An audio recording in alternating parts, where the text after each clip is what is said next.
안녕하세요. 오늘은 여러분들 수채화를 배우기 전에 가져야 될 마음가짐에 대해서 좀 얘기를 해보려고 해요. 지금 여기 들어오신 분들은 제 생각엔 대부분 수채화를 좀 해보셨던 분들이거나 아니면 시작하려고 하거나 아니면 어릴 때 수채화를 하다가 상처받으신 분들 그런 분들이 계실 거라고 생각을 해요. 상처 많이 받으셨죠, 여러분? 착해져서.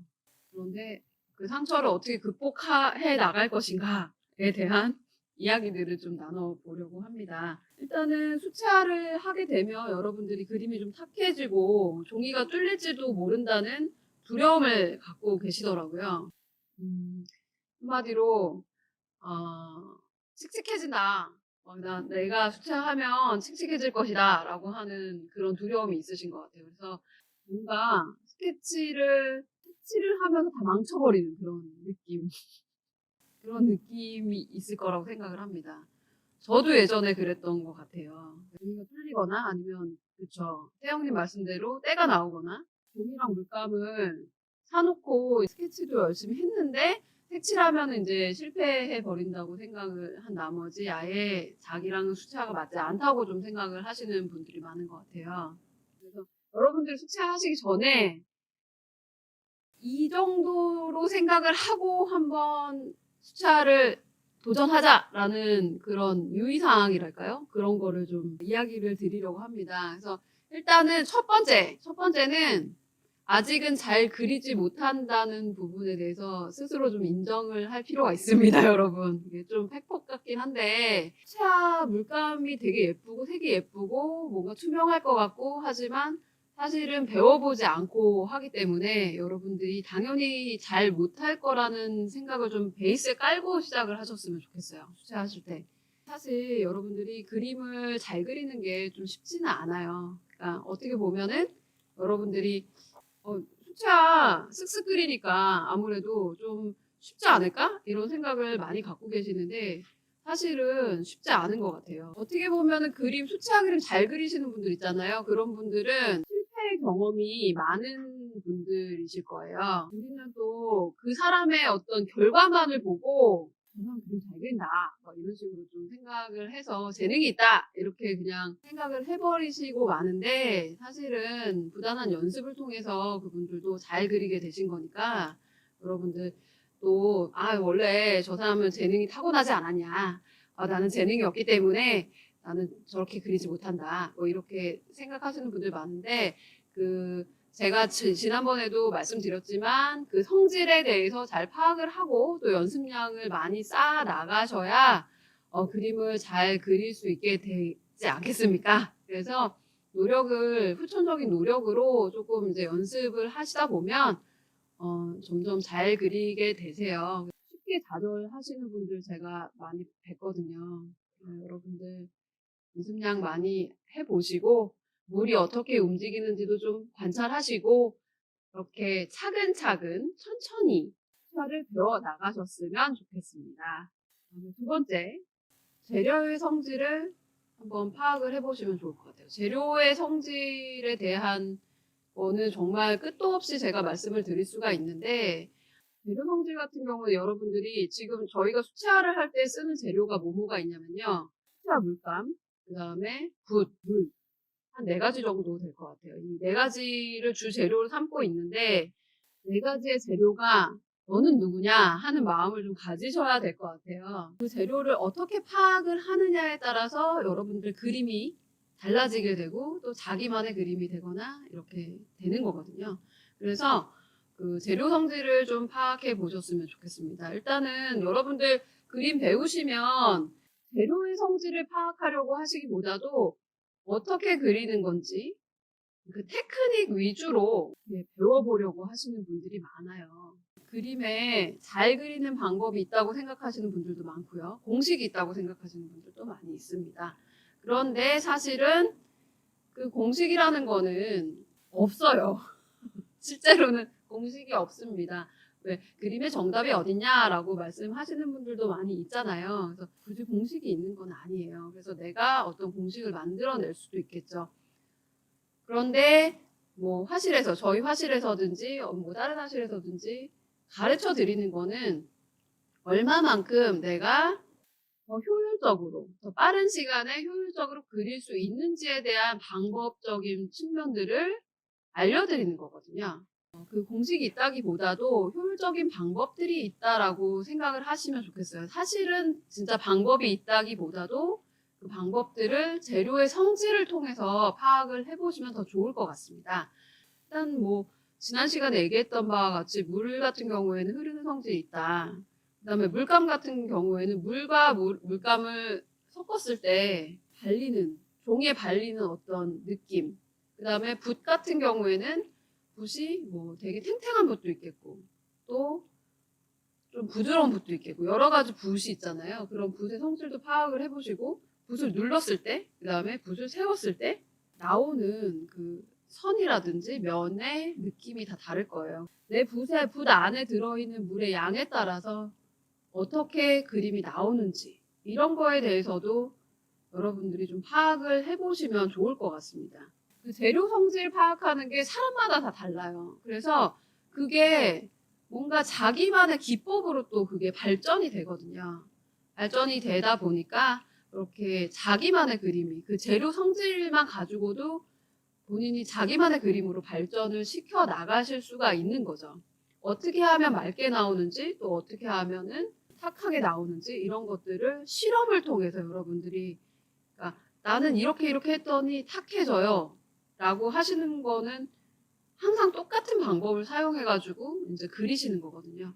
연습 재료의 성질을 파악해 가면서 계속 똑같은 방법으로 표현하시는 게 아니고 조금 이렇게 물을 더 추가해 봐야지, 아니면 물감을 더 추가해 봐야지, 아니면 붓에 물을 더 많이 추가해 봐야지, 뭐 이런 식으로 여러 가지 그 시도들을 해 보시는 거죠. 그래서 어떻게 이렇게 했을 때는 재료가 이렇게 되고, 색깔에도 물에 잘 풀리는 색이 있고 물에 잘 안 풀리는 색이 있고 이래요. 물감에 뭐가 들었는지, 물감을 여러분들이 붓으로 찍어서도 이렇게 해보시지만 손으로도 살짝 찍어서 또 해보시고 물감의 질감도 한번 파악을 해보시고, 그다음에 종이 같은 경우에는 그냥 도화지 종이도 있을 테고 또 아니면은 스케치북이 뭐 수채화 전용지도 있으실 테고, 그래서 물이 얼만큼 먹는지 물을 이렇게 떨어뜨려 보면서 내가 물을 어느 정도 했을 때 얼만큼 흡수가 되는지 그런 흡수율까지도 여러분들이 좀 신경을 써서 한번 실험을 해보시는 것이 좋습니다. 그 재료 같은 경우에 여러분이 친구를 사귀듯이 좀 성질을 파악하셔야 돼요. 얘 성격이 어떤지 거기에 대해서 좀 파악을 해보시면 훨씬 더 멋진 그림을 그리실 수가 있겠죠. 세 번째, 잘 그린 그림에 대한 기준을 좀 다시 세우셨으면 해요. 제가 이제 이 얘기를 화실에서도 되게 많이 하는 얘기인데, 본인 머릿속에 뭐가 잘 그린 그림이라는 게 딱 기준이 있으세요. 그러니까 가르치다 보면 자기가 이렇게, 제가 이렇게 학생분들이 이렇게 그리시면 제가 가서 괜찮게 잘 그리셨네요 이러면은 자기는 못 그렸다고 하시는 거예요. 그러면은 자기 머릿속에는 어떤 그림에 대한 기준이 있는 거죠. 그러니까는 나는 그림을 좀 잘 못 그린다 이렇게 좀 생각을 하시는 거예요, 어떻게 보면은.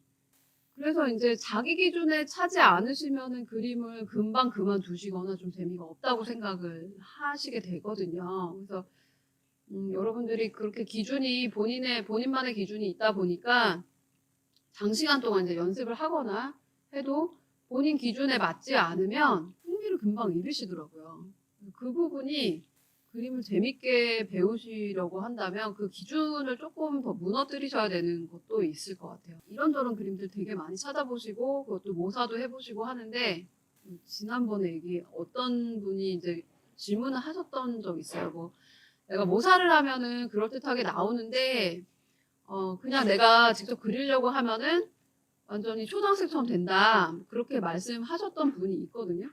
그러니까 어떻게 보면은 여러 가지 그림들을 이제 본인이 자꾸 이제 보면서 그거를 거기에 대한 잘 그린 사람들에 대해서 이제 기준을 세우다 보면은 나도 따라할 수 있을 것처럼 생각이 되지만은 결국에는 자기 그림을 그릴 때는 그렇게 그리시지를 못하시더라고요. 생각을 한번 다시 해보셔야 될 것 같아요. 어떻게 보면은 그 작품은 그 사람의 그림이고, 그다음에 이 그림은 지금 내가 내 스케치북에다 그리는 그림은 내 그림인 거죠. 그래서 그 기준에 대해서 조금 좀 무너뜨리셔도 좋을 것 같아요. 그래서 여러분들 이제 보시면 물이 움직이는 느낌과 그런 색채를 또 잘 살려낸 그림들이 어떻게 보면 수채화로서는 되게 좋은 그림이잖아요. 그런 물의 움직임 관건이기도 하고 수채화를 배워 나가시면서 또 닮게 그린 그림, 완전 똑같이 그린 그림을 그려야 된다는 생각보다는 또 수채화답게 좀 물의 흐름을 잘 표현한 그런 그림들을 좀 잘 그린 그림이라는 생각을 가지고 그 그림에 대한 잘 그린 그림에 대한 기준을 다시 세워 나가시는 것도 좋을 것 같습니다. 그 다음에 여러분들 수채화에서 가장 중요한 게 뭘까요? 제 생각에는 지난 시간에 당연히 말씀드렸지만 물입니다. 물의 성질을 잘 파악을 해야 된다는 생각을 해요. 소묘 잘하시는 분들, 유화 잘하시는 분들 되게 많으신데 수채화를 하라고 할 때 굉장히 이제 못 견디시는 분들도 많이 있어요. 다른 그림들은 잘 그리시는데 수채화를 하라고 했을 때는 좀 잘 못 견디는 분들. 그런 분들은 물의 성질에 대해서 파악하려고 생각하시기보다도 그 사실적으로 그리려고 생각하시는 분들이 많으세요. 물론 수채화를 한다고 해서 사실적으로 그리지 못한다는 건 아니지만 아무래도 수채화는 터치를 많이 쓰면, 그러니까 겹칠을 많이 하시게 되면 탁해지기 때문에 몇 번의 터치 안에 표현을 하는 게 중요하다고 보거든요, 저는. 그 부분을 좀 잘 기억을 하셨으면 좋겠습니다. 일단 여러분들이 수채화에 미숙하신 분들은 대부분 붓 안에 있는 물을 자꾸 빼려고 하세요. 왜냐면은 붓 안에 있는 물을 빼면은 컨트롤이 되게 잘 돼요. 딱 했을 때 물방울이 맺히거나 이러면 되게 당황을 하시게 되거든요. 그래서 자꾸 이제 휴지로 이렇게 닦아내시려고 하시는 분들이 많이 계세요. 네, 휴지로 닦아내시는 분들이 있고, 그 다음에 물을 빼고, 그 다음에 파르트에다 자꾸 이렇게 물을 이렇게 덜어내시는 분들. 네, 그런 분들 많으시거든요. 그 왜 그러시냐면 물이 무섭기 때문이에요. 물을 다루기가 어렵기 때문에 여러분들이 조금만 잘못해도 이제 수채화는 많이 번지게 되잖아요. 그래서 의도대로 조준도 잘 안 되고. 그래서 애써 잡은 형태들이 또 망가지게 되죠. 스케치북 옆에 여러분들 이렇게 한번 테스트 해보세요.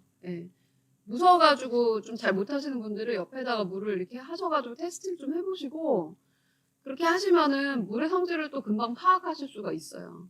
종이를 2장을 꺼내 놓으세요. 그렇게 하고 물의 성질을 좀 파악해 나가시는 것도 하나의 방법이실 것 같아요. 또 물자국 남는 거, 그 다음에 물의 번짐 이런 거에 대해서 즐기시기를 바래요. 저는 사실은 조금 기다려 주셨으면 좋겠어요. 물이 다 움직일 때까지 꼭 기다려 주시고 그 다음에 말라서 자국이 좀 남더라도 그래 뭐 이것도 괜찮지 조금 더 마를 때까지 기다려보고 그게 어떻게 보면은 수채화는 우연의 효과를 좀 활용하는 그런 장르라고 볼 수가 있어요. 그래서 여러분들 그런 우연의 효과를 좀 기다리실 줄 알고 또 우연의 효과들에 대해서 여러분들이 좀 이해를 하시면 물의 흐름에 대해서 이해를 하신다면은 여러분 그림 세계가 또 풍성해지실 거라고 제가 생각을 합니다. 자, 여러 가지 색깔을 다양하게 섞어보자. 여러 가지 색깔 다양하게 섞으시는 분들 있는데 팔레트 안에서 색을 다양하게 섞어보라는 말씀이 아니고 마르기 전에 여러 가지 색깔을 한번 추가해 보시라는 말씀이에요. 색깔 하나를 칠하잖아요, 여러분. 색깔 하나를 칠하고 이게 마르기 전에 다른 색깔을 이렇게 하나 더 칠하는 거예요. 그렇게 되면 색 변화가 일어나죠. 그래서 이렇게 다양하게 조금 여러분들이 색 변화를 경험을 해보시면은 훨씬 더 좋으실 것 같아요. 저희가 되게 강조하잖아요. 그 혼색 연습이 있을 텐데 뭐 섞어서 무대 듣고 이런 것도 좀 잘 모르시고 해서 일단은 스케치북에다가 직접 섞으셔도 되는데 팔레트에다 직접 한번 섞어보시기도 하고 그 다음에 스케치북에다가 직접 이렇게 아까 얘기 드린 것처럼 혼색을 해보시는 거예요. 빨간색을 내가 이렇게 발랐다 그러면은 얘가 마르기 전에 바로 위에다가 한 반절 정도에다 노란색을 이렇게 발라보는 거예요. 빨간색이랑 노란색이 섞여서 주황색이 되는 경우도 있죠. 그렇게 섞어보시는 거예요. 그래서 여기다가 색을 2개를 섞었을 때는 어떻고 그 다음에 3개를 섞었을 때는 어떻고 이거를 한번 해보시는 거예요. 이렇게 많이 다양하게. 여기서 나온 혼색은 내가 다른 데서 한번 써봐야지 하는 데이터가 생기게 돼요. 여러분들만의 데이터. 그 다음에 혼색 연습을 많이 하시면 내가 무슨 색 좋아하는지도 나와요. 그래서 나는 이런 색깔만 가지고 계속 혼색을 하는 거예요. 스케치북을 쭉 이렇게 나열을 하면은 어떤 분은 파란색을 너무 좋아하셔가지고 파란색으로 이제 스케치북이 다 도배가 되어 있으세요. 그런 분들도 있어요. 제가 말씀드리는 거 아까도 말씀드렸듯이 혼색을 많이 해봐라. 종이 위에서 많이 해봐라. 그 다음에 너무 많은 색을 섞었을 때는 탁해진다라고 하잖아요. 그래서 많은 색 섞지 마세요라고 하는데 여러분들이 한번 그걸 해보세요. 실험을. 많은 색 섞으면 어떻게 되는지. 본인이 아실 수가 있겠죠. 그래서 그렇게 색을 한번 섞어 보시는 것도 좋겠습니다. 여섯 번째는 낙서를 좀 많이 하셨으면 좋겠어요. 낙서하는 게 굉장히 중요하거든요, 여러분. 그림을 내가 진짜 난 정말 대대적으로 뭔가를 할 것이야. 이렇게 생각을 하시면 되게 부담스러우실 거예요. 그런데 이거를 낙서라고 생각을 해보시면 굉장히 편하게 그리실 수가 있어요. 수채화로 낙서를 하는 거예요. 스케치를 연습을 하실 때 무조건 스케치를 꼼꼼히 하라고 저는 말씀을 많이 드려요 하는데 낙서를 한다면 뭐 물감의 성질을 파악하기 위해서는 굳이 스케치를 안 해도 괜찮고 물감의 성질만 알아보실 수도 있고 그다음에 스케치를 할 때도 틀린 부분에 대해서 많이 신경을 안 쓰셔도 되겠죠. 그래서 연습이라고 생각을 하시기보다도 낙서라고 생각을 조금 해보시면 좋을 것 같아요. 그러면은 본인 그림에 대한 기대치가 조금 줄어들겠죠. 내가 조금 잘 그리지 못해도 자기 자신을 좀 용서하게 돼요. 이렇게 편안한 마음. 그런 게 되게 좋잖아요, 사실. 낙서로 한번 생각해 보심이 어떨까 합니다. 그림을 낙서로 생각해 보자. 이거는 뭐 제가 늘 말씀을 드리는 부분이죠. 네, 많이 망쳐보자.